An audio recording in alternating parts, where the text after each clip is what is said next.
nikmat kerana dapat Boleh bangun duit tuan tak bangun. Jadi kita buat ibadat sudah tentu akhlak. kita kat Mekah, hati kita bersih tu kan. Mak bapak kita pada tempat yang sewajarnya. Sallallahu alaihi wasallam. Nak kena bagi Nabi kenal kita. Kalau Musa Syamat nak bangkit dekat dengan Nabi SAW, nak kena sayang dekat Nabi SAW. Nak sayang dekat Nabi SAW, kena kenal Nabi SAW. Dan macam mana kita nak sayang dekat Nabi? Kalau kita tak kenal Nabi SAW, maka program-program yang kita buat macam ni, walaupun secara berkala, itulah dia antara cara untuk kita kenal Nabi kita Muhammad sallallahu alaihi wasallam. Okeylah, orang-orang sedang buat. Nanti bila masuk bulan apa ni Ustaz Syamad, turunlah dalam bulan Muharram ni buat program-program cerita tentang sallallahu alaihi Muhammad, kaitan hijrah Nabi SAW. Boleh, bukan setakat satu programnya, buat 2-3 program pun tak apa. Sebab banyak kisah-kisah yang kita boleh ambil tentang pengajaran daripada apa yang berlaku kepada baginda Rasul SAW dalam peristiwa hijrahnya baginda Rasul SAW. 10 tahun 13 tahun Nabi SAW berada di Mekah. Dalam tempoh 13 tahun, pelbagai ujian yang dilalui oleh baginda Rasul SAW dalam menyampaikan dakwah. Nabi SAW duk tunggu satu perintah. Perintah nama perintah hijrah. Sebelum daripada Nabi SAW berhijrah, Nabi SAW dah pesan para sahabat untuk pelan-pelan bergerak keluar. Bergerak keluar pelan-pelan, jangan sampai diketahui oleh orang lain. Keluar senyap-senyap untuk berhijrah. Bila sampai waktu baginda Nabi SAW Allah perintah, baru Nabi SAW keluar bersama dengan Sayyidina Abu Bakar radhiyallahu anhu. Walaupun kita sambut hijrah ni, peristiwa hijrah ni pada bulan Muharram. Kita sambut 1 Muharram. Waktu dalam lagu tu, 1 Muharram detik permulaan, perkiraan tak lupa pula lirik dia. Perkiraan tahun Islam hijrah, perpindahan Nabi dan umat Islam dari kota Mekah ke kota Madinah. Cukup tu. Cukup tu. Saya kena bayar tu, bayar lain. Subhanallah. Dalam lagu tu cerita 1 Muharram tu, tak ambil sempena tarikh salih sama penghijrahan. Betul tak 1 Muharram ni tarikh hijrah? Tuan-tuan, Nabi SAW keluar daripada kota Makkah untuk berhijrah pada 30 hari bulan Safar. 30 bulan Safar. Nabi SAW naik pergi sembunyi di gua. Gua tu ke gua Hira kan? Betul ke? Tanya lagu tu dah confuse kita. Gua Thur, gua Hira tu, gua Thur. Gua Hira terima wahyu. 3 malam sembunyi dekat dalam tu. Kemudian Nabi SAW turun dan Nabi SAW sampai di kota Madinah ataupun Yathrib pada 12 hari bulan Rabiul Awal. Bertepatan dengan tarikh lahirnya baginda Rasulullah SAW. Tu tarikh hijrah yang sebenarnya. Habis tu pasal apa 1 Muharram ni? Apa kaitan 1 Muharram ni dengan peristiwa hijrah? Mari kita ambil sikit kisah macam mana boleh lekat 1 Muharram ni sebagai tarikh salih alaihi yang digunakan sebagai kalender hijrah. Baik. Pada zaman Sayyidina Umar radhiyallahu anhu. Zaman Sayyidina Umar radhiyallahu anhu, Islam ni dah berkembang sampai ke Rom, sampai ke Parsi.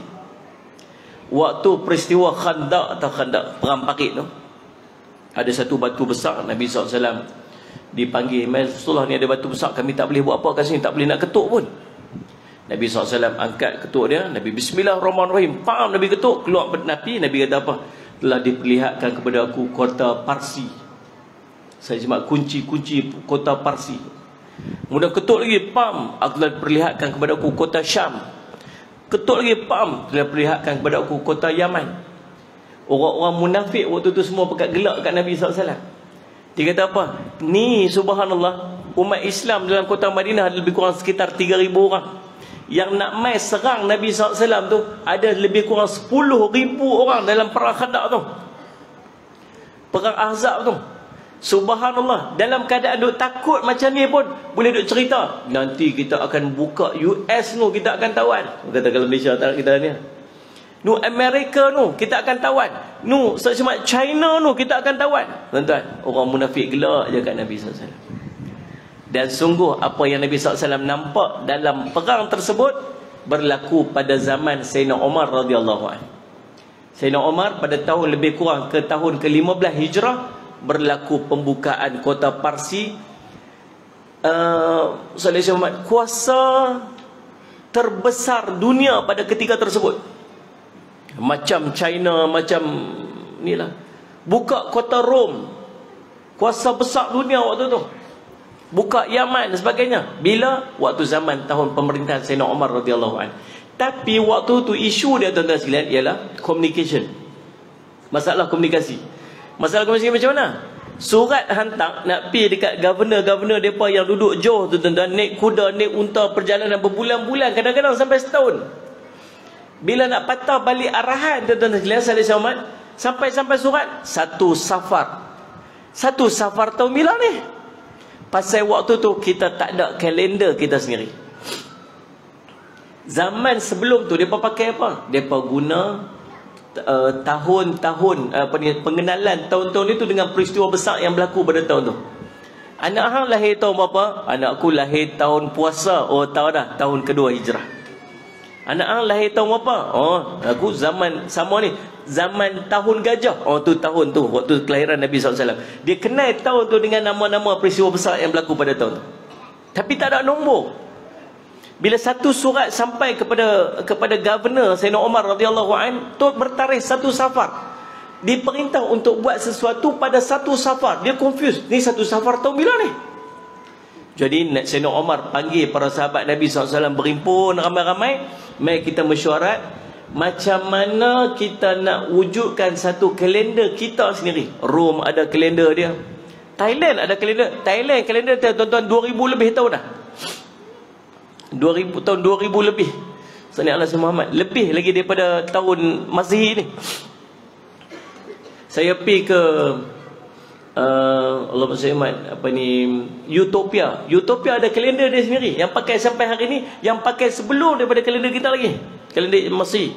Saya sebutkan, dan depa ada 15 bulan setahun. Kalender Utopia. Habasyah ada kalender dia sendiri. Islam tak ada kalender. Maka Sayyidina Umar radhiyallahu anhu panggil para sahabat, mari kita buat cadangan. Cadangan pertama, apa kata kita ambil peristiwa kelahiran baginda Rasul sallallahu alaihi wasallam. Maksudnya, kalau kita ambil kalender hijrah ni, kalender Islam ni, sempena dengan kelahiran baginda Rasul sallallahu alaihi wasallam, sayalah orang pertama yang akan setuju. Tahu siapa? Pada setiap tahun kita akan sambut tahun kita memperingati kelahiran baginda Rasul SAW. Dia macam kita nak sambut Maulid tu. Maulid tu bertepatan dengan sallallahu alaihi wasallam kalender kita. So setiap tahun renew kalender tu dengan kelahiran baginda Rasul SAW. Tuan-tuan, kalau tuan-tuan ada, tuan-tuan setuju tak? Mana faham ke tak faham, aku tanya ni. Nak angguk pundak, geling pundak ni. Kalau saya setuju. Sebab apa? Ui, satu benda yang sangat istimewa kan? Tapi Sayyidina Umar tak setuju. Pasal apa? Pasal dia menyamai apa yang dilakukan oleh orang-orang Nasrani. Buat kalender Masehi. Kalender Masehi itu kalender apa? Al-Masih Isa bin Maryam sallallahu alaihi Muhammad. Jadi tahun 2022 ni ialah patah balik sampai tahun kosong itu. Tahun tu ialah tahun kelahirannya baginda Nabi Isa alaihi salam, dan tahun ni Nabi Isa telah pun berumur 2022. Sebab Nabi Isa tak wafat lagi. Faham tak ni? Mai cadangan kedua, apa kata kita ambil tahun kewafatan pula baginda Rasulullah SAW. Tak mau ini sama dengan perangai orang Majusi. Orang Majusi dia sambut tahun sallallahu alaihi Muhammad, dia sambut meraihkan kematian, tarikh kematian orang-orang penting dalam agama dia. Oh, tak mau, tak sama macam tak mau. Tu nak abang kata Nabi SAW, tuan-tuan, ajak dekat para sahabat, apa saja berkait dengan agama orang, tak mau langsung. Tak mau langsung. Kita lah ni tuan-tuan, subhanallah, kalau hantu masuk rumah, tahu panggil apa? Kalau hantu masuk rumah panggil apa? Panggil ustaz. Ustaz tolong ustaz. Hantu masuk rumah saya. Ustaz pun pergi lah baca-baca doa rumah, lari hantu tu keluar. Lah ni ustaz habaq jangan pi pesta hantu, ustaz pun kena marah.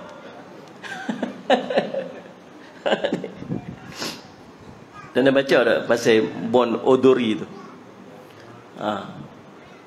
Dia ni punca asal dia tuan-tuan, ada seorang anak murid kepada Buddha. Dia mimpi mak dia kena tangkap dengan hantu. Itu sejarah macam mana wujudnya perayaan tu. Lalu subhanallah, bila kena tangkap dengan hantu, dia pergi tanya, rujuk kepada Buddha.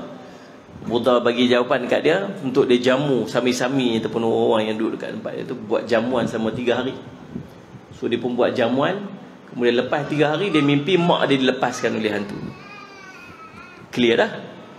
Lepas bebas tu, dia pun buat tarian-tarian dia, bergembira dengan bebasnya mak dia daripada hantu.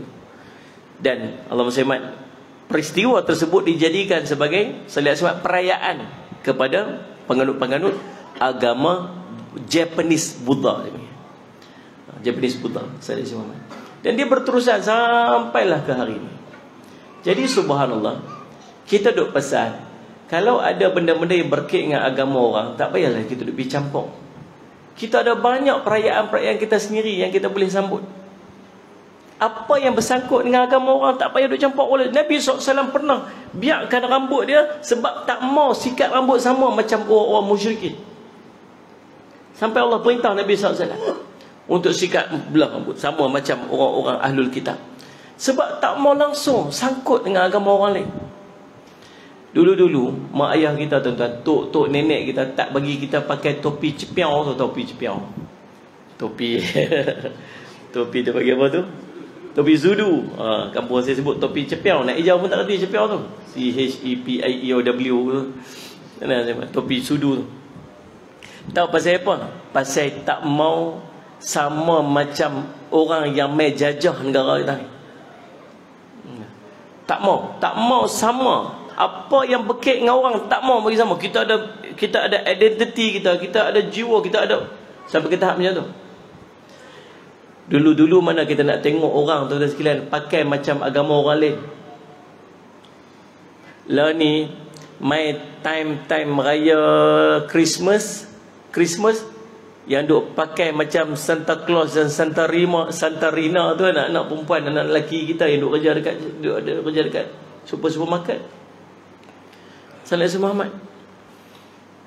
Antara perkara yang boleh merosakkan akidah, yang pertama, i'tiqad dalam hati. Yang kedua, sallallahu alaihi wasallam, iqrar bil lisan, bercakap dengan perkataan. Yang ketiga ialah perbuatan. Tuan-tuan, dia adalah hati dia rasa macam Islam ni tak betul lah, ada agama lain lebih baik lah, apa semua sebagainya. Yang kedua ialah dia cakap dengan mulut dia. Dia tak semua agama ni sama aja, mana ada. Maksud dia macam tu. Yang ketiganya perbuatan-perbuatannya. Antara dia ialah berpakaian dengan pakaian yang menyerupai upacara keagamaan orang lain. Anda maksud. Tapi masalah lah ni, kalau kita cakap, kita pula yang salah. Anda maksud. Orang dah tak heran lah. Dan dia akan sampai jadi satu budaya, tuan-tuan sekalian. Satu hari nanti orang dah tak kisah dah benda ni. Betul-betul tuan-tuan, dia program meliberalkan agama.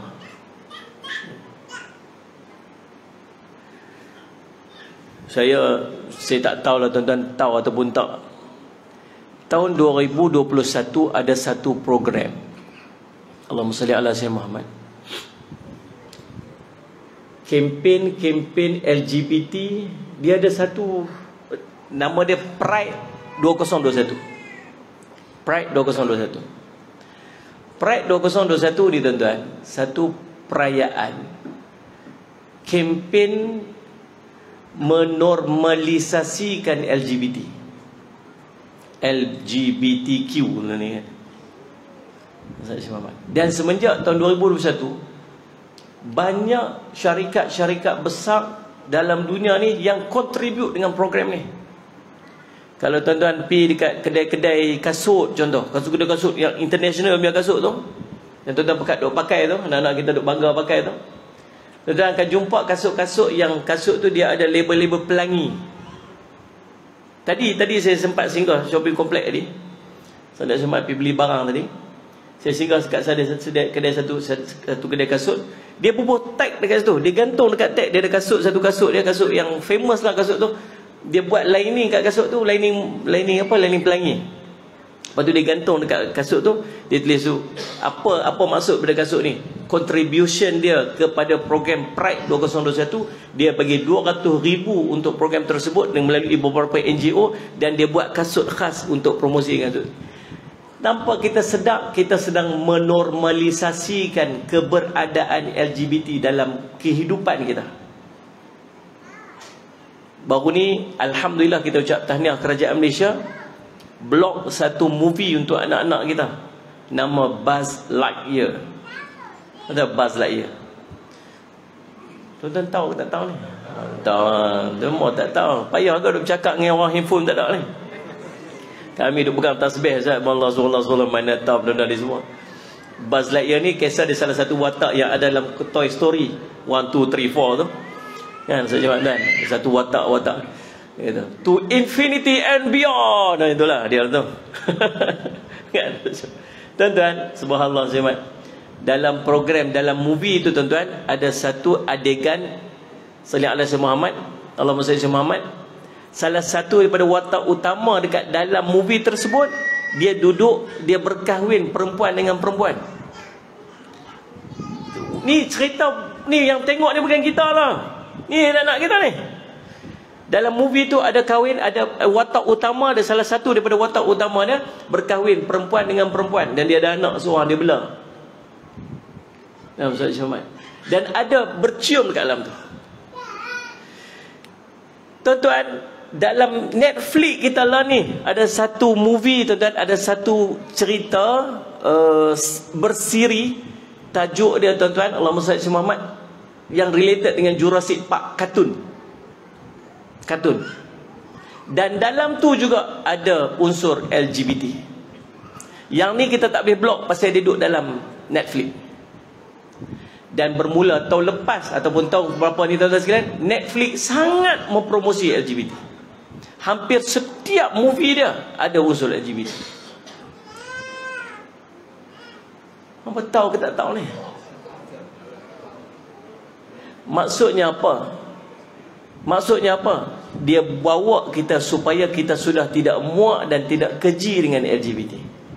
Satu hari benda ni akan jadi normal dalam masyarakat, dan kita terpaksa terima dia satu benda yang normal.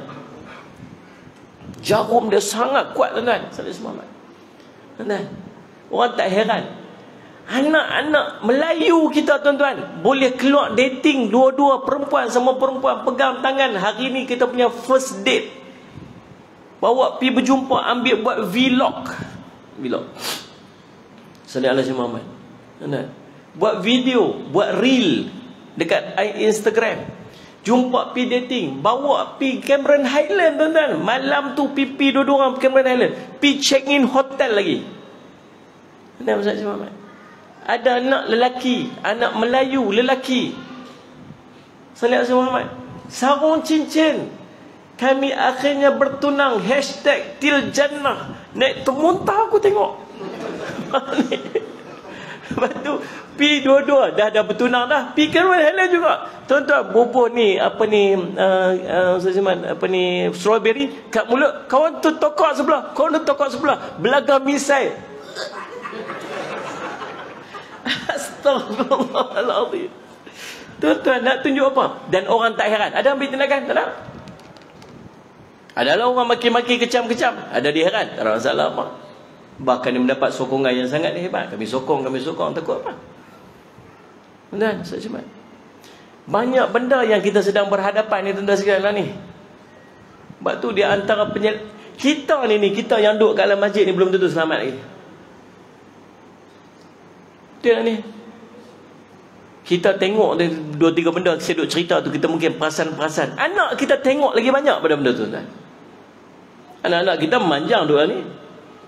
Tadi waktu kita nak main surah tadi, mak pergi masjid lah. Okey mak. Dia tengok itu. Sagi balik lagi, mak balik dah. Alhamdulillah, okey mak. Macam tu. Tenang. Mereka lagi terdedah dengan isu ni, dan sampai saya takut satu hari nanti benda ni dah normal dalam masyarakat. Yang tu LGBT, tuan-tuan, lebih dahsyat bila urusan agama. Bon Odori 35,000 orang pi. Dalam keadaan orang pesan, jangan pi. Ustaz-ustaz pesan, jangan pi. Tok Guru kata, jangan pi. Lagi depan nak pi, 35,000 orang pi, tuan-tuan. Apa yang mereka nak tunjuk, tuan-tuan? Mereka ambil gambar-gambar anak-anak perempuan kita yang pakai tudung, yang duduk sekali dalam majlis tu. Apa yang dia nak tunjuk sebenarnya? Apa yang tunjuk? Tapi itulah yang sedang kita berhadapan. Dulu bukan cerita nak tiru agama orang. Yang sikit bersangkut, ni nak letak kalender aja, bukan ada apa pun. Kalau berkebetulan sama aja, Allah orang Nasrani pilih Nabi Isa alaihissalam sebagai permulaan kalender dengan kelahiran. Allah, kita pun apa masalah? No, tak mau, tak boleh. Sebab sama. Tambah puak-puak Majusi, kematian orang-orang hebat di kalangan mereka, ambil sebagai kalender, ambil sebagai apa? Kita bukan tahu pun. Kan? Saya teringat dulu Ustaz Saleh Syamad, sahabat saya di Penang, itu Ustaz masyhur tu lah. Dia sebut, dia kata kita ni semua nak tiru orang. Mai sambut tahun baru, kita ada kalender kita sendiri. Kita pun tak bangga pun dengan kalender kita sendiri. Apa hebat kalender kita ni? Hebatlah tuan-tuan, pasal semua kaitan nak ibadat. Tuan-tuan nak pergi haji, ikut kalender kita, bukan ikut kalender Masih pun. Tuan-tuan nak puasa hari putih 13, 14, 15. Kalau kita tak tahu kalender kita terlepas macam tu aja. Dan ni nak sambut raya, kalender kita Salih Allah Jumaat, tengok anak bulan dan sebagainya. Berapa banyak amalan-amalan yang terkait dengan amalan ibadat kita tu, dia ada kaitan dengan kalender kita sendiri. Kita sendiri tak pernah berbangga dengan kalender kita, padahal kalender kita sangat hebat. Tuan-tuan baca sikit tentang accuracy, ketepatan pengiraan di antara perkiraan pergerakan bulan dengan pergerakan matahari. Sungguh dalam kalender ada dua, satu syamsiah, satu qamariyah. Dan Salih Jumaat, dan kalender yang terkait dengan perkiraan qamariyah ini jauh lebih tepat daripada kalender yang berkait dengan kalender Salih Jumaat syamsiah ataupun perkiraan bulan dan matahari. Hebat, tapi kita tak pernah bangga sebab kita tak tahu. Salih Allah Jumaat. Cuma yang kita tahu, mai 1 hari bulan 1 tengah malam tu pi dekat berhimpun ramai-ramai. Malam tu sambut tahun baru. Pilah ramai-ramai tahun mana. Dong 3 2 1 dong. Happy New Year bukan duk sambut. Nama Saudara Si Muhammad. Lepas tu tiup trompet begitu. Dia kata, lepas tu bunga api pam. Dia kata komplit, dia kata semua buat kerja orang. Nombor 1 Salih Alaihi Muhammad, dong bunyi loceng. Agama apa yang bunyi loceng tiap kali nak panggil pergi sembahyang? Salih Alaihi Muhammad. Lepas tu pom api. Agama apa yang memuja api? Majusi. Tiup trompet. Agama apa yang panggil orang pergi sembahyang tiup trompet? Yahudi. Komplit semua kat orang. Dan kita dan tu pula pergi sambut tu pula tu. Setiap tahun mereka merayakan, memperingati akan kelahiran Nabi yang dipanggil Tuhan. Itulah kita ni apa? Being normal, tuan-tuan. Kita ambil dia sebagai satu benda. Try tegur. Cuba try tegur. Cuba try nasihat. Kita yang kena. Kita kena tahan maki lah. Kolot lah. Macam-macam lah. Tak apa ni. sampai tak meraihkan orang lah. Ada tak kita pergi sambut Maulid Nabi dekat Jepun? Tak tahulah kuat-kuat dah. Nah, seluruh orang Jepun pekat-pekat pergi berimpun di stadium sana sebab sambut Maulid Nabi kita kat sana. Ada? Tak ada pun. Tak kalut kan. Tak tahu tuan-tuan cakap lebih susah tak? Boleh nasihat kat saya, nasihat kita. Ada benda-benda yang berkait dengan agama orang, urusan orang, tak payahlah. Kita tak payahlah kan. Tak payah. Kita tak payah. Kita fokus yang kita punya banyak benda yang kita boleh sambut sendiri. Yang kita boleh buat. Tuan-tuan, program hijrah ni, nak sambut ma'al hijrah ni tuan, bukan sungguh setakat kuliah macam ni. Ada tak program lain kita boleh buat? Buat program suka nikah sempena ma'al hijrah? Boleh? Perarakan memang tiap-tiap tahun kita duk buat tuan. Teruskan, buatlah. Orang tak mau buat, ikut suka dia tak mau buat, kita buatlah. Salat Muhammad ni Nabi tak buat. Memang Nabi tak buat. Para sahabat tak buat. Sebab para sahabat duduk dekat dengan Nabi. Nabi duduk depan mereka. Kita ni jauh pada Nabi SAW. Ada yang kata wajib ke? Tak ada orang kata wajib pun. Kalau tak pergi berdosa tak? Wah, kita buat perarakan Maulid Nabi tu, hang tak turun. Berdosa hang masuk neraka. Mana ada macam tu? Tak ada. Kita sekadar nak berselawat cerita tentang Nabi SAW. Buatlah tuan-tuan. Sebab tu je jalan kita ni nak bagi dekat, nak refresh hubungan kita dengan Nabi SAW. Kalau kita tak buat, kita makin jauh. Langsung tak ingat Nabi SAW. Allahumma salli ala sayyidina Muhammad. Tu beletak session kedua. Tadi beletak orang sampai masjid. Malah ni mood beletak lah tuan-tuan. Tak tahu lah siapa. Allahumma salli ala sayyidina Muhammad. Dah. Jadi subhanallah, Sayyid Muhammad. Akhirnya yang ketiga, salli ala sayyidina Muhammad, ada orang cadang apa kata kita ambil peristiwa hijrahnya Nabi SAW. Yang ni akhirnya diterima. Pasal apa diterimanya peristiwa hijrahnya Nabi SAW? Allahumma salli ala sayyidina Muhammad. Sebab impak daripada hijrah tu sangat besar kepada agama kita. Dulu waktu para sahabat duduk dekat Makkah, sallallahu alaihi wasallam, bukan cerita nak habaq kata orang Islam. Nampak kata dia buat ibadat kena tangkap, kena siksa. Seorang sahabat Nabi SAW nama Khabbab bin Al-Arat radhiyallahu anhu. Tuan-tuan kenal Khabbab? Kebab ni kebab. Kebab mengenai ya? Khabbab tak kenal. Khabbab ni tuan-tuan, seorang sahabat Nabi SAW. Dia ni masuk Islam. Dia daripada orang-orang yang dia panggil sabiqun al-awwalin, orang-orang yang awal masuk Islam. Dia ni asal hamba. Salli ala sayyidina Muhammad. Tuan dia, Allahumma salli ala sayyidina Muhammad, nama Ummu Ammar. Ummu Ammar ni kira orang yang established lah, orang-orang yang ada apa dia panggil tu, yang orang besar-besar lah dalam kota Mekah. Dia beli Khabbab ni daripada kecil. Dia ambil Khabbab ni, beli daripada kecil. Dia masukkan dia dekat Giat Mara, cawangan Melaka. Ajak training untuk buat besi. Dia belajar buat besi, dan dia di antara craftsman, tukang besi yang sangat hebat. Orang tempah baju besi ke pedang memang daripada dia sangat terkenal lah. Dia orang cerdik. Dia asalnya anak bangsawan, tetapi dah kena tangkap itu, dan akhirnya dijadikan sebagai hamba. Dia orang cerdik. Lepas tu dia duk tengok bila Nabi SAW duk bawa agama ni, dia nampak macam betul ni Muhammad ni. Akhirnya dia masuk Islam. Dia masuk Islam dalam keadaan dia tak tahu, dan waktu tu tak ada isu orang masuk Islam ni salah macam tu. Macam tak ada isu besar sangat sebab tak ramai orang masuk Islam. So, benda-benda kecil ni orang tak pandang sangat lah. Bila dia masuk Islam, satu hari bos dia tahu, Ummu Ammar dia tahu. Ummu Ammar tanya dia, kamu ikut Muhammad ke? Ya, saya ikut Muhammad. Sebab dia tak rasa macam salah pun, sebab dia bukan satu isu besar pun. Waktu tu lah. Ya, saya ikut Muhammad. Oh, kamu ikut? Kenapa? Salah ke saya ikut Muhammad? Oh, salah. Dia tanya tu, dia macam protes. Dia ambil besi yang tengah duk basah dekat pemanggang tu yang merah tu. Dia ambil, kemudian dia letak atas kepala Khabbab. Letak atas kepala dia sampai berasap kepala dia, dan dia rebah jatuh. Waktu dia rebah tu, dia sempat berdoa. Dia kata, ya Allah, kau balaslah yang seumpamanya kepada Ummu Ammar.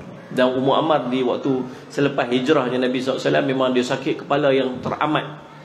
Sakit kepala yang teramat sampai dia tak ada ubat. Dia pergi jumpa mana tabib pun tak boleh berubat. Dan akhirnya dia terpaksa bakar batu sampai merah masak tu, kemudian letak atas kepala dia. Bukan melegakan, sekadar nak menghilangkan panas je batu tu, melupakan dia dengan sakit dalam kepala dia. Makbul doa Khabbab ni. Tak cukup dengan letak besi tu, daripada tubuh kumpulan-kumpulan kecil daripada pemuda-pemuda Mekah, appoint mereka ni daripada 10 orang, target seorang orang Islam untuk diseksa. Adik kepada Ummu Ammar ni, seorang adik lelaki dia, ambil 10 orang geng dia. Dan apa dia buat? Khabbab ni cerita waktu zaman Sayyidina Umar radhiyallahu anhu. Waktu Sayyidina Umar duduk dengan para sahabat Nabi, selepas waktu zaman Sayyidina Umar jadi khalifah, dia panggil lah para sahabat-sahabat yang orang Mekah dulu ni, semua ni orang Ansar, banyak orang Madinah. Mai sahabat-sahabat yang Mekah dulu, yang dulu kena seksa, ramai kena seksa dulu zaman-zaman Mekah dulu ni. Duduk Madinah dah tenang dah tak ada seksa-seksa dah. Khabbab lalu, bila Khabbab lalu, Khabbab mai. Dan mereka sangat meraihkan Khabbab sebab sahabat Nabi SAW yang awal. Sayyidina Umar bahkan ambil ridak ni, tuan-tuan, kalau orang Arab zaman Nabi SAW, kalau letak ridak ni sampai mereka duduk tu, maksudnya orang tu sangat dimuliakan. Sayyidina Umar ambil ridak tu, tak tu, panggil Khabbab. Khabbab ni macam malu-malu lah. Mai duduk depan. Dia pun duduk depan. Dia kata, Khabbab, ceritalah kat kami apa yang kita lalui dulu ni. Dia kata, tak maulah, saya malu. Ceritalah, kami nak ambil pengajaran. Dia tak cerita, dia tak cakap apa. Dia cuma pusingkan badan dia. Kemudian dia angkat belakang baju dia. Selak baju dia. Semua orang menangis. Tengok belakang dia, tuan-tuan, dah tak ada daging, melainkan nampak bekas-bekas tulang dekat belakang. Pasal apa ni, apa yang berlaku kepada kamu wahai Khabbab? Dia kata, dia peletak bara api yang panjang dekat atas padang, panjang bara api tu. Kemudian aku dibaringkan di hujung sana, kemudian diseret daripada hujung sana sampai ke hujung sini. Sedangkan daging-daging belakang aku, dia kata, lekang daripada tulang-tulangku. Dan minyak-minyak yang keluar daripada dagingku memadam bara-bara api tu. Dan tu penyiksaan yang dilalui oleh para sahabat Nabi SAW. Bila? Waktu duduk dekat Mekah. Sebab tu, tuan-tuan, Allah simpan sejarah kat kita. Nak cerita tentang Mekah ni, Allah simpan sejarah sampai hari ni. Tu anak-anak kita tanya, ayah, pasal apa semayang Maghrib, Isyak, Subuh baca kuat? Pasal apa Zuhur, Asar baca pelan-pelan? Tuan-tuan tahu nak jawab apa? Kalau anak kita tanya macam tu, kita jawab macam ni kadang, semayang sudahlah, tak suruh tanya banyak-banyak. Itu jawapan selamat dah. Semayang dah lah, tak suruh tanya banyak-banyak sangat lah. Dia tak tahu dah jawab. Banyak Allah simpan kat kita, tuan-tuan, kisah ni. Turun perintah semayang waktu tu, para sahabat dan Nabi SAW duduk di mana? Waktu turun perintah semayang duduk mana? Duduk Mekah. Peristiwa apa? Isra' Mi'raj. Belum hijrah lagi. Turun perintah semayang dah, kena semayang dah. Di Mekah, para sahabat, kalau kita lah, awaklah turunlah ni, tunggulah sah, bagilah reda-reda dulu ni, waktu-waktu ni lah, tengah duk kecoh-kecoh lagu ni lah, nak turun suruh semayang pun, dia kata, sallallahu alaihi wasallam. Semayang waktu tu belum lagi disunatkan kepada kita untuk berjemaah, belum lagi, semayang sendiri-sendiri. Waktu tu, semayang Zuhur, semayang Asar, baca pelan-pelan. Pasal apa? Orang musyrikin duk lalu lalang ke depan rumah. Duk pergi sana, duk pergi meniaga lah, apa semua lalu. Takut saya dengar tengah semayang. Malam-malam boleh baca kuat sikit, pasal apa? Orang musyrikin tengah duk tengok TV. Malah bukan tengah duk lepak kat rumah apa semua, apa sebagainya, masing-masing dah tidur apa semua. Bolehlah baca kuat-kuat sikit, tapi baca pun sendiri-sendiri je, tak jemaah lagi. Itulah sejarah dia, simpan sampai hari ni. Tapi dia kata, semayang Jumaat baca deras je. Semayang Jumaat baca kuat pula. Bukan setakat baca kuat, siap ceramah lagi. Dan Tok Khatib naik atas je ceramah. Pasal apa? Pasal pensyariatan solat Jumaat dekat mana? Madinah. Para sahabat sebagainya dah berhijrah ke Madinah. Sallallahu alaihi wasallam, tuan-tuan. Jadi kita faham, Allah simpan supaya jadi apa? Pengajaran dekat kita. Betapa dahsyatnya keadaan pada waktu tu. Tuan-tuan, Allahumma salli ala sayyidina Muhammad. Sebab itulah peristiwa hijrah walaupun berlaku Salli ala Syekh Muhammad, Ustaz Syahmat, sebelum daripada zaman Sayyidina Umar radhiyallahu an, patah balik hampir 15 tahun permulaan kepada kalender Islam tu. Dan Allahumma salli ala Syekh Muhammad. Tapi apa pengajaran yang dia boleh ambil? Pengajaran daripada peristiwa hijrah itu sangat besar. Peristiwa hijrah itulah ni Islam sampai kat kita lah ni. Sampai kita lah ni. Bayangkan kalau tak ada peristiwa hijrah tu, bukan cerita nak dakwah, nak semayang sendiri pun tak boleh. Dan akhirnya bila hijrah, Islam berkembang. Baik, pasal apa Muharram pula? Dua keadaan. Yang pertama, kata ulama, Muharram tu memang permulaan kepada kalender pada setiap tahun. Memang Muharram dah. Sebab sebelum ni pun dah ada Muharram, Safar, Rabiul Awal, Rabiul Akhir, Jamadil Awal. Mana? Tu memang dah ada dah. Tu dah hafal dah tu. Muharram, Safar, Rabiul Awal, Rabiul Akhir. Jadi mudah-mudah menyanyi senang sikit lah. Muharram, Safar, Rabiul Awal, Rabiul Akhir, Jamadil Awal, Jamadil Akhir. Mau tak menyanyi? Muharram, Safar, Rabiul Awal, Rabiul Akhir, Taya Awal, Taya Akhir, bila lama. Aduh, subhanallah. Sayang tuan-tuan, hak kita sendiri kita tak ingat lah. InsyaAllah Rabbi. Yang keduanya, macam mana dia ambil pada permulaan kalender tu Muharram itu sebagai permulaan kalender. Sebab Muharram, Allahumma salli ala Sayyidina Muhammad, dah selesai dah semua urusan-urusan agama yang besar. Ada yang cadang, kita ambil bulan Ramadan lah sebagai kalender yang awal. Kalender, start kalender bulan Ramadan. Cantik juga. Maksudnya bulan 1 dalam kalender Islam bulan Ramadan. Kita nak berhenti azan dulu. Ni Muhammad, berhenti azan dulu ke apa? Terus ya? Azan? Azan. Okay, baik. Kita berhenti satu azan ya. Terima kasih.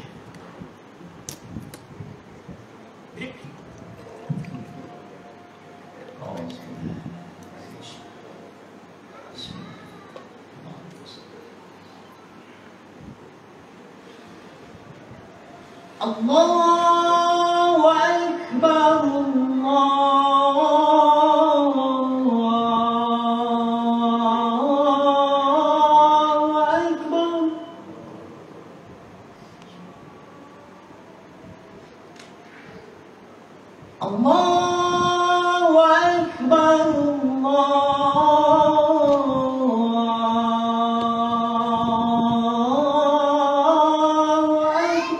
Allahu Akbar,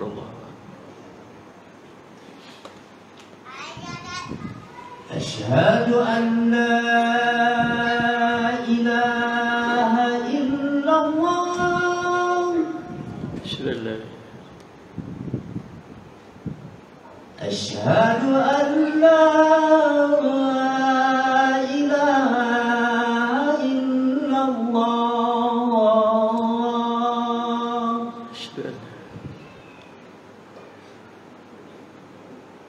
أشهد أن محمد رسول الله أشهد أن محمد أشهد أن محمد رسول الله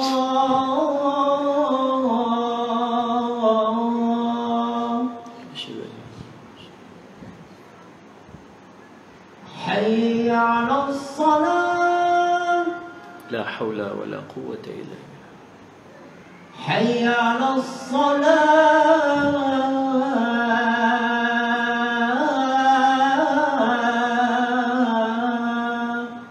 لا حول ولا قوة حي على الفلاح لا حول ولا قوة إلا بالله حي على الفلاح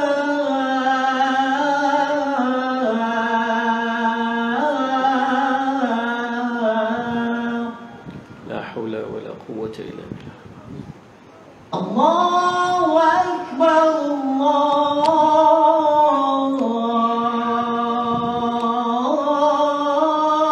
أكبر الله أكبر الله أكبر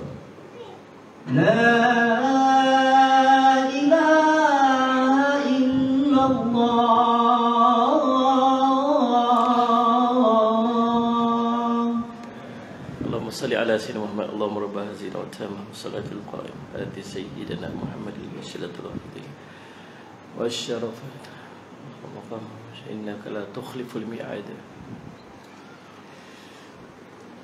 Bismillah, alhamdulillah, wassalatu wassalamu ala rasulillah wa ala alihi wa sahbihi wa man tabi'ahu. Baik, subhanallah, saudara-saudara tuan-tuan. Yang keduanya pasal apa? Pasal selesainya segala urusan-urusan ibadat yang besar dalam Islam, bulan Muharram. Mula-mula ada yang cadang buat bulan Ramadan. Bulan Ramadan time tu kalut nak buat ibadat. Tak payahlah. Lepas tu kita ambil lepas Ramadan. Bulan lepas Ramadan kita duk bersiap-siap untuk haji pula. Jadi selepas selesai musim haji, bulan Muharram itu bulan yang paling elok lah, selesai lah. Maksudnya sesuai lah untuk kita jadikan dia sebagai permulaan kepada kalender. Itulah sejarah dia tuan-tuan. Demikian dicadangkan dalam riwayat disebutkan Sayyidina Osman radhiyallahu anhu yang mencadangkan permulaan kepada kalender Islam itu bermula pada bulan Muharram. Baik tuan-tuan, ada berapa poin yang kita boleh ambil Salih Asy Muhammad, hikmah yang kita boleh ambil daripada peristiwa hijrahnya baginda Rasul sallallahu alaihi wasallam. Saya cuma ni baru masuk tajuk dia. Tadi muqaddimah. Aduh. Ada 9 lebih sikit kita berhentilah sekali. Bukan lama-lama sangat. Tak Salih Asy Muhammad. Baru nampak ada meja kat depan tu, depa duk hidang apa tu. Tu nak berhenti awal tu buat gaya. Baik tuan-tuan, Allahumma salli ala Muhammad. Yang pertama ya tuan-tuan, hikmah di antara perkara yang kita boleh ambil dalam peristiwa hijrah ni ialah strategi dan perancangan yang tersusun dan kemas.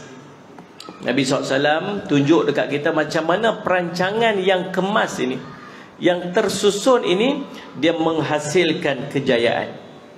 Lepas tu bila kita nak buat apa-apa termasuk dalam urusan agama, kena ada strategi. Sebab tu disebutkan oleh seorang sahabat Nabi SAW, kebatilan yang tersusun akan mengalahkan kebenaran yang tidak tersusun. Kita duk serabut lawan, tuan-tuan tuan, ke sana ke sini sebagainya, Salih Asy Muhammad, tetapi musuh dekat sana susun strategi elok-elok, depa buat kerja sikit ya depa akan menang. Pasal apa? Pasal kita tak ada strategi. Termasuk strategi kita ni tuan-tuan ialah strategi dalam kita nak beribadat. Kita punya sendiri pun kena ada strategi, kena ada susunan. Kalau tuan-tuan tak susun, tuan-tuan Quran nak baca satu muka surat pun tak boleh. Betul? Baca Quran dah ni? Baca tak? Baca, alhamdulillah. Siapa tak baca Quran yang kat tangan? Siapa baca Quran yang kat tangan? Dua-dua tak angkat tangan pasal apa? Saya faham. Tawaduk. Tahu pasal apa kita tak baca Quran? Pasal kita tak set waktu kita untuk baca Quran. Orang yang dapat buat amalan sesuai tepat tu ialah bila dia letak waktu untuk dia ibadat. Saya Ustaz, saya baca Quran lepas main subuh, saya buka Quran, saya baca satu muka surat. Dapat kat dia. Saya Ustaz, kalau saya baca Quran, tengoklah waktu-waktu mana sempat. Pakai tak sempat, tak pakai tak jumpa lah sempat tu. Saya macam tu lah. Dalam ibadat kita kena susun. Sembahyang duha pun sama. Sembahyang duha memang ada waktu duha, tapi waktu duha sendiri pun luas. Waktu mana kita nak sembahyang duha? Kita akan lekat waktu sembahyang duha. Istighfar sama, selawat sama, sedekah sama. Sallallahu alaihi wasallam. Maka tuan-tuan, kita kena ada strategi dalam keadaan kita nak menunaikan ibadat untuk diri kita sendiri. Yang keduanya tuan-tuan, Allahumma salli ala Muhammad, pengorbanan. Dalam nak berhijrah ni kita kena korban. Kita ni tuan-tuan dalam proses hijrah lah ni. Ni yang boleh duduk dalam masjid ni malam ni bukan sebab baik. Betul tak nak? Baik kan ni? Tak. Kalau kata baik itu maksud tak baik tu. Dia Sayyidina Aisyah kata radhiyallahu anha, seorang itu tak baik dia bila dia merasakan diri dia baik. Dia sebenarnya tak baik bila dia rasa diri dia baik. Kita ni mana baik tuan-tuan? Dia duduk paksa diri main masjid ni pasal tak baik. Yang duduk berkawan dengan geng-geng masjid ni pasal apa? Pasal tak baik. Sallallahu alaihi Muhammad. Kita sentiasa duduk dalam proses hijrah. Ingat dulu kita dulu bukan lagu ni tuan. Kita dulu ni Allah sajalah yang tahu, subhanallah. Allah sajalah yang tahu. Tak mau cerita ke orang aja. Yang tak payah cerita ke orang. Tak payah cerita ke orang. Saya nak pesan, mak jangan cerita ke anak perangai ayah dengan. Mana? Ayah dia marah ke anak dia. Saksi Muhammad, janganlah dia buat macam ni sangat. Naik motor laju-laju apa semua. Ayah beli motor ni untuk pergi sekolah aja. Ni yang modify apa semua ni. Mak dia kata apa? Allah pak hang tu pun serupa dulu ni. Aduh tak. Jangan duit sokok. Ni pesan ni. Pergi sekolah tu jaga jangan duit sokok. Mak dia kata apa? Baru berhenti ya tu pun. Jam kita. Saya cakap, dia akan menghilangkan respect anak kita. Bapa nak dengar kalau ayah aku tu dulu macam tu. Yang keduanya, dia akan buat. Pasal apa? Dia kata apa? Ayah aku sendiri pun buat. Lepas tu ada benda-benda kita ni, benda dosa kita buat, kita jangan cerita ke orang. Ada dalam kalangan kita dah berubah, dah beralih dah jadi baik, alhamdulillah. Kemudian dia pergi jumpa orang, dia kata apa? Apa ni? Minum segelas pun mabuk aku 4 jam dulu buat tak tahu hantar. Dia kata, ni nak abang kan? Apa benda aku tak buat dulu ni? Dia bangga dengan maksiat dia. Ingat Nabi kata apa? Semua hamba Allah akan semua umat Nabi Muhammad SAW akan diampunkan dosa kecuali al-muhajirin. Al-mujahirin. Orang-orang yang menzahirkan dosa dia. Dia buat dosa malam-malam, Allah tutup dosa dia. Allah tutup aib dia. Tapi dia sendiri bercerita, semalam aku buat kaza wa kaza, aku buat ini. Orang ni Allah tak ampunkan dosa. Allah tutup aib kita. Kita ni yang duduk baik ni, orang duduk tengok kita baik ni bukan pasal kita baik. Orang duduk tengok kita baik, insya-Allah. Yang kena ada Din tu. Dia mana? Dia adalah Said Selamat. Oh, dia tu ahli syurga tu, insya-Allah. Said Selamat. Kan? Orang kata kita di syurga. Tak pasal apa? Pasal orang tak tahu apa dosa kita buat. Pasal Allah tutup aib kita ni, selubung aib kita ni sampai orang tengok kita muka jernih, elok, cantik, bersih. Cuba Allah tunjuk tengok apa yang kita buat dulu ni. Siapa pun tak mau duduk dengan kita ke? Kalau dia zahir dengan wajah yang hitam, agak hitam gelemat kita kena. Kalau kita terzahir dengan bau busuk, agaknya siapa pun tak teringin duduk dengan kita. Tapi itulah kita sebenarnya. Kita tahu pasal kita buat. Bukan cerita dulu, sekarang pun dah buat lagi. Siapa pun tak tahu. Dan kita akan sentiasa duduk dalam proses hijrah daripada keburukan kepada kebaikan. Dan nak hijrah ni tuan-tuan, dia kena pengorbanan. Memang kena fight. Korban. Sallallahu alaihi Muhammad. Kita duduk dalam proses, dia panggil apa? Mujahadah. Dah lawan. Sallallahu alaihi Muhammad. Kita yang duduk dalam proses mujahadah tu, mujahidin, orang yang sedang berlawan. Dan kita tak sama macam para sahabat Nabi SAW dulu. Waktu duduk dekat Makkah, waktu Allah perintah pindah ke Madinah. Ni tuan-tuan bayang, para sahabat ni macam kita lah. Ada yang kaya, ada miskin. Jangan duk bayang para sahabat Nabi semua miskin-miskin tuan-tuan. Mereka jauh lebih kaya daripada kita. Sayyidina Allahumma salli ala Sayyidina Muhammad, Allahumma salli ala Sayyidina Muhammad, Sayyidina Muhammad, Sayyidina Allahumma salli Zubair bin Awam radhiyallahu an. Siapa Zubair bin Awam ni? Suami kepada Asma binti Abu Bakar. Asma kakak Sayyidina Aisyah radhiyallahu an. Jadi dia dengan Nabi siapa? Beras. Biras. Tak. Waktu dia wafat, setiap isteri dia sallallahu alaihi wasallam mewarisi harta sallallahu alaihi wasallam over 1 million, over daripada 1 million nilai pada masa sekarang ni. Itu tak kira harta-harta yang dia infak lagi. Subhanallah. Demikian Sayyidina Umar, Sayyidina Osman. Sayyidina Osman pun di kalangan sahabat yang terkaya. Tapi tuan-tuan boleh bayang tak, waktu perintah hijrah, apa yang dia ada dekat Makkah tinggal semua, pi melenggang satu apa pun tak buat hijrah pergi dekat Madinah. Tuan-tuan boleh bayang tak kalau tuan-tuan ni duduk dekat Putrajaya ni, rumah kena tinggal, kereta 2 biji tu kena tinggal, dan Al-Azhar baru keluar pula. Salih Muhammad kawan tengah duduk polis elok rumah, baru aja balik tinted. Ni baru balik tinted kereta, Baru pergi balik tukar sport rim. Sampai-sampai rumah elok-elok parking, kita kena hijrah ni. Kereta ni kena tinggal ni. Dan dah lagu mana? Ha? Ha? Duit kena tinggal. Salih Allah Sayyid Muhammad. Ni dalam bank ni ada berapa? Tinggal semua. Tinggal semua. Semua tinggal. Pi sana. Nak pi mana ni? Pi satu tempat. Dekat sana ada kerja tak? Tak tahu lagi ada kerja tak ada kerja. Nanti nak duduk kat sana, duduk kat mana? Tak tahu nak duduk kat mana. Siapa nak sambut kat sana? Tak tahu siapa nak sambut kat sana. Tu pi sana ni macam mana? Apa dia? Tak tahu apa jaminan boleh sampai mana. Dan nak pi tu pun mungkin sangkut di tengah jalan, mungkin dibunuh, mungkin ditahan, macam-macam boleh jadi. Tuan-tuan, agak tuan-tuan pi tak ni kita duduk kat sini? Agak-agak pi tak? Tak pi. Tak tahu kalau saya pakai jom kita pergi. Itulah ni anak sekolah siapa nak hantar tau. Kita tahu tak nanti kita akan ada satu proses hijrah yang besar nanti. Panjang umur tuan-tuan akan saksi sebab dia akan muncul peristiwa ni sebelum Dajjal muncul. Dajjal muncul memang fitnah besar. Peristiwa ni akan berlaku waktu dibai'ahnya Imam Mahdi. Bila dibai'ah Imam Mahdi, Imam Mahdi akan dibai'ah di Mekah. Imam Mahdi akan bergerak pergi ke pusat pemerintahan Imam Mahdi.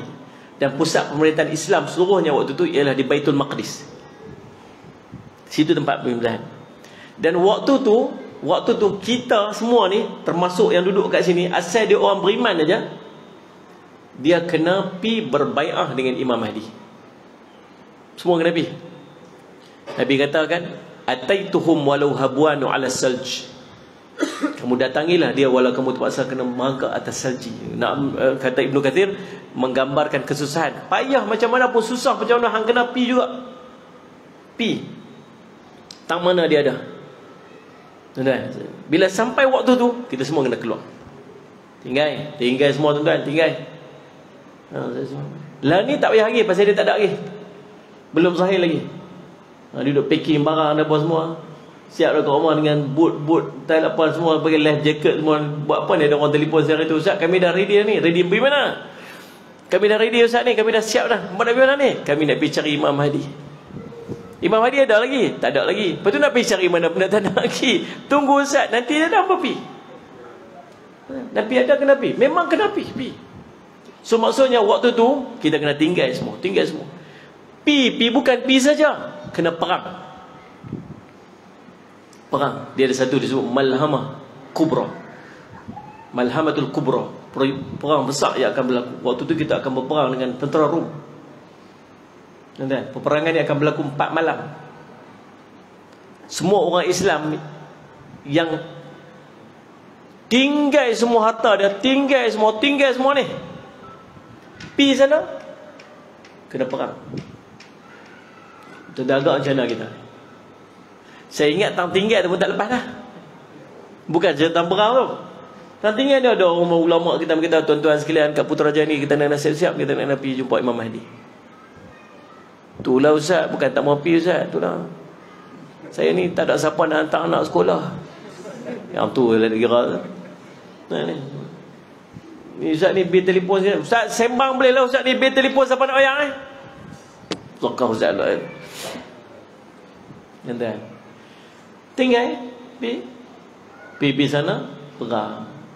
Waktu perang tu, yang pi duduk dengan Nabi, yang pi duduk dengan Imam Mahdi tu, bila bertembung perang tu, dalam tentera perang ni pecah pada 3 pula. Nombor 1, melarikan diri. Bahkan ada di kalangan mereka yang murtad. Padahal tinggal dah ni. Peringkat pertama tu dah lepas dah. Pi sana, murtad pula sana. Tuan-tuan, kelompok kedua yang syahid mati, habis. Saki-baki je, tinggal sikit je kata Nabi SAW yang diberikan kemenangan. Sikit je menang. Daripada 100 orang je selamat. Tuan-tuan, agak macam mana waktu tu? Tak tahu. Masalah dia apa? Para sahabat Nabi hijrah tu, waktu iman dia tengah kemuncak, Nabi duduk dengan mereka.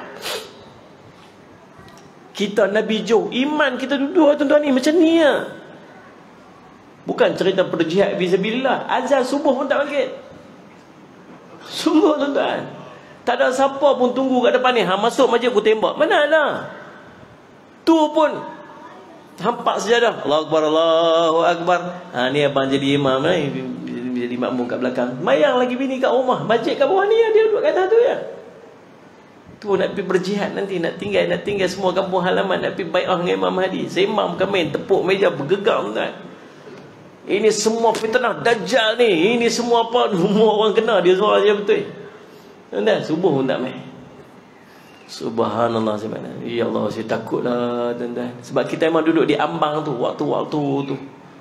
Dan duduk tengok fitnah. Duduk makin main. Fitnah makin dahsyat. Fitnah makin dahsyat. Tuan-tuan, saya selamat. Itu di antara tanda-tanda dia. Pengorbanan. Dan consistently kita kena berkorban. Dalam keadaan kita nak hijrah ni. Daripada keburukan sallallahu alaihi wasallam kepada kebaikan, consistently kita kena berkorban. Korban waktu, berkorban harta, berkorban sallallahu alaihi wasallam. Bahkan sallallahu alaihi wasallam kita berkorban apa saja demi untuk kita berhijrah daripada keburukan kepada kebaikan. Yang ketiga tuan-tuan, hijrah ini melahirkan sifat sabar dan tawakal kepada Allah. Nabi SAW telah mencontohkan kepada kita kesabaran melalui pelbagai kesukaran ketika sallallahu alaihi wasallam berhijrah. Diancam bunuh, dikejar musuh, perjalanan yang jauh dan sebagainya. Yang keempat tuan-tuan, sallallahu alaihi wasallam Muhammad. Allahumma salli ala sayyidina Muhammad. Ialah subhanallah keperluan kepada sokongan dan dokongan. Waktu kita nak hijrah, kita perlukan pada sokongan. Sayyidina Nabi SAW, boleh tak kalau Nabi SAW hijrah seorang-seorang? Boleh tak Allah nak jadikan Nabi bergerak daripada Mekah pergi Madinah macam peristiwa Isra' Mi'raj? Naik buruk sampai, boleh? Tapi tengok macam mana sallallahu alaihi wasallam Nabi sendiri berhadapan dengan kesusahan dalam peristiwa hijrah. Dan dalam kesusahan itu ada seorang partner Nabi SAW yang sentiasa duduk dengan Nabi SAW. Namanya Sayyidina Abu Bakar radhiyallahu anhu. Bukan sakat Sayyidina Abu Bakar, ramai lagi yang main peranan. Asma binti Abu Bakar dalam keadaan perut mengandung, tuan-tuan sekalian, bawa makanan, naik panjat Gua Thur ini tuan-tuan, lagi tinggi. Tuan-tuan biasa naik Gua Hira, tuan panjat Jabal Nur. Jabal Thur tu lagi tinggi dia macam tu. Asma mengandung tuan-tuan, bawa naik, masya-Allah, hantar pergi makanan dekat ayah dia dan dengan selamat Nabi sallallahu alaihi wasallam. Pakat-pakat main peranan ni. Sayyidina Ali radhiyallahu anhu, bahkan Abdullah bin Uraiqi. Siapa dia ni? Dia ni orang bukan Islam, jadi pemandu arah bawa Nabi SAW. Maksudnya dalam keadaan kita nak berhijrah ni, kita kena ada companion. Siapa companion kita? Siapa companion? Siapa orang-orang kita? Orang-orang yang saleh. Mana ni? Kena ada orang baik-baik duduk tepi-tepi kita kan. Baru kita kuat. Ni nak main masjid malam ni pun ni, kalau kawan kita tak telefon, tak main lah ni. Daripada semalam pergi duduk zikir tu je. Nabi tak pi, Nabi tak pi, Nabi tak pi, Nabi tak pi, Nabi tak pi 1000 kali. Tentu ada kawan telefon. Weh, esok malam esok ada kuliah hampir tak? Jom lah pi lah. Okay, dia telefon tu yang sampai malam ni. Ni. Kadang-kadang kita nak buat benda tak elok pun sebab kawan-kawan kita duduk pesan-pesan baik tu, kita jadi baik. Sebab tu kita cari siapa orang yang duduk di sekitar kita. Kata Nabi SAW, Al-mar'u ala dini khalili. Seorang itu akan duduk di jalan agama kawan baik dia. Maka Nabi kata, falyanzur, perhatikan dengan siapa kamu berkawan baik. Tuan-tuan, Allahumma salli ala Muhammad. Yang kelima, semangat persaudaraan. Nabi SAW bila sampai ke Madinah, Nabi SAW mempersatukan di antara Aus dan Khadraj. Ukhwatul muslimin, salli ala ukhuwah di kalangan orang, membina ukhuwah di kalangan orang-orang Islam. Yang kedua dipanggil ukhuwah insaniyah. Ukhuwah membina ukhuwah di kalangan orang-orang walaupun bukan Islam, dia duduk dalam satu piagam. Dia ada orang Yahudi sebagainya, dia membina ukhuwah di kalangan orang-orang yang disebut sebagai insan. Itulah beberapa poin yang kita boleh ambil tuan-tuan sekalian, yang boleh kita jadikan pengajaran dalam peristiwa hijrah ni. Mudah-mudahan kita sentiasa mengambil iktibar daripada peristiwa hijrah yang akan mengubah kita menjadi lebih baik. Salih al-Syamat pasing. Dan salih al-Syamat tuan-tuan, mudah-mudahan dia sentiasa menjadi panduan pengajaran dekat kita. Dan tuan-tuan susunlah program-program sepanjang daripada bagi Khairul pasing, suruh dia pasing kat tangan. Jadikan salih al-Syamat peristiwa hijrah ni sebagai panduan dalam kehidupan kita, insya-Allah. Jadi salih al-Syamat tuan-tuan, saya minta ampun, minta maaf salah dan silap, cukup sekadar tu. Mudah-mudahan jadi manfaat sebaiknya untuk saya dan untuk kita semua. Dan sebelum saya nak tutup majlis tuan-tuan, salat Jumaat ada satu pengumuman yang saya nak buat. Saya sendiri, kami sedang membangunkan Ma'had Darul Faizin Cawangan Melaka. Sebenarnya itu cawangan kami yang baru dekat Melaka. Salat Jumaat kita ada kompleks Islam Darul Faizin di Kedah. Kita menyediakan pengajian percuma kepada pelajar tahfiz, kita ada warga emas, ada salat Jumaat ada pra tahfiz sebagainya, komplek di Kedah. Sekarang ni kita sedang bangunkan satu komplek lagi di Melaka. Pengajian di Melaka ni, kalau di Kedah dia pengajian tahfiz Al-Quran untuk pelajar tahfiz. Pengajian di Melaka kita buat sistem pengajian kitab turath atau pengajian pondok lah, pengajian pondok moden. Dia tak duduk dalam pondok kayu macam pondok lama tu kita buat asrama sebagainya, tapi pengajian sistemnya sistem pondok turath. Jadi kalau dekat nak mengaji tahfiz duduk dekat Kedah, nak mengaji turath duduk di Melaka. Dan situ juga kita buat rumah warga emas dengan kos keseluruhan kita tuan-tuan mencecah 5 juta ringgit. Sekarang ni alhamdulillah kutipan kita mencecah 1.5 juta. Ada 3.5 juta lagi yang kita kena cari, dan kami nak siapkan fasa pertama kami pada hujung tahun ni. Sebab kami target kemasukan pelajar tahun depan. Jadi tuan-tuan, salat Jumaat saya nak minta tolong daripada tuan-tuan lah. Malam ni dekat luar sana, dekat depan sana ada tabung yang kalau tuan-tuan rasa tuan-tuan nak bagi, silakan masukkan dalam tabung. Tuan-tuan niat wakaf untuk pembangunan, pengurusan dan juga pembelian tanah. Kami juga buka kaunter wakaf dekat depan sana. Buka kaunter wakaf. Kaunter wakaf ni tuan-tuan RM50 untuk pembelian tanah, pengurusan dan pembangunan. Dan setiap tuan-tuan yang beli wakaf, kami bagi hadiah buku ni. Buku ni ada 22 solat sunat yang kami susun. Salat Jumaat termasuk kaifiat dan kelebihan dia. Ada 22 solat sunat yang tuan-tuan boleh buat. Waktu dia macam mana nak solat, apa bacaan-bacaan dia. Sebenarnya ada 22 sembahyang sunat, termasuk dekat dalam ni ada lebihan dia, kita buat sujud sahwi dan sebagainya lah. Ada beberapa benda point extra yang kita masukkan dekat dalam ni. Jadi yang ni hadiah yang kita bagi kepada orang yang beli wakaf RM50. Tuan-tuan belilah wakaf niat daripada ibu dan ayah kita. Yang ni dekat depan sana, dekat ujung pintu sana lah. Sebab dia buka satu kaunter saja. Yang mana yang bawa duit cash boleh bagi dalam tabung ataupun beli duit wakaf. Yang mana yang tak bawa duit, saya paskan kad tu. Tuan-tuan ambil lah kad tu, simpan. Kad tu simpan. Tuan-tuan, cumanya dekat kad ni tuan-tuan dia mana dia kad? Dia ada QR code tu. QR code tu tuan-tuan kena masuk dekat tuan-tuan punya bank dulu. Kemudian baru scan daripada bank tuan-tuan. Jangan scan dekat kamera, dia tak boleh. Dia kena masuk bank dulu. Dekat bank tu dia ada QR code scan tu kan, daripada situ.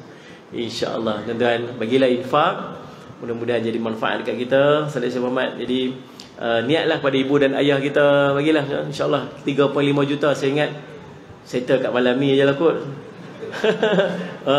Tahu kan, tuan-tuan bagi seorang 500,000 selesai saya belanja, alhamdulillah. Lega untuk bagi tahu kontraktor, bagi settle lah.